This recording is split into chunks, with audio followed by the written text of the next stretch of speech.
Internet giants could be penalized through taxes if they fail to cooperate with government efforts to fight terrorism and online extremism, the Minister of State for Security has said. Ben Wallace claimed Britain was the most vulnerable it has been for 100 years due to terrorism fueled by radicalizing online content, and patience is running out fast with web companies that put profit before public safety. Obstruction and inaction by social media companies, whether by blocking access to encrypted messages or leaving extremist content on their sites, was costing taxpayers hundreds of millions of pounds, Wallace said. He warned ruthless profiteers would not get away with leaving police and law enforcement to repair the damage done by radicalizing content, and revealed tax measures were being considered as a means to make them cooperate.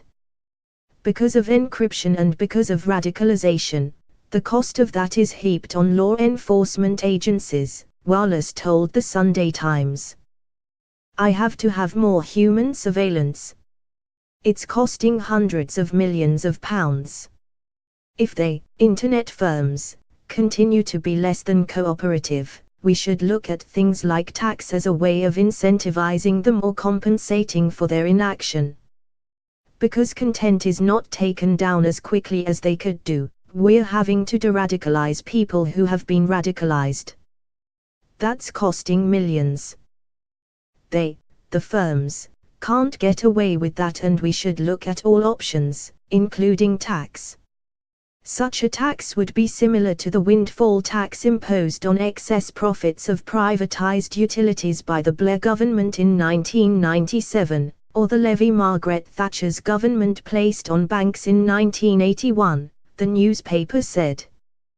While internet companies have taken steps to tackle child abuse online, they don't seem to be making the same effort against extremism, Wallace said.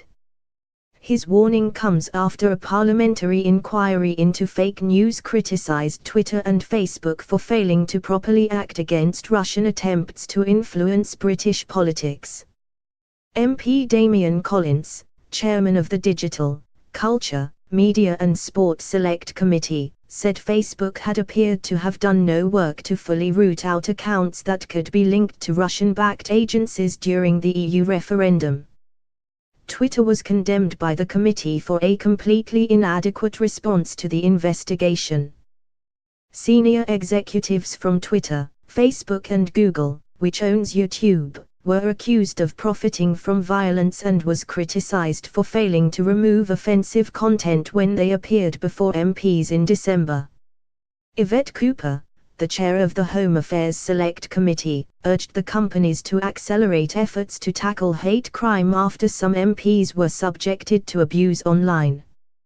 Labour has suggested social media companies should face punitive fines for failing to react quickly to offensive material that incites hatred and violence. In June, Facebook, Microsoft, YouTube and Twitter formed the Global Internet Forum to counter terrorism to address the critical challenge posed by the spread of terrorism online.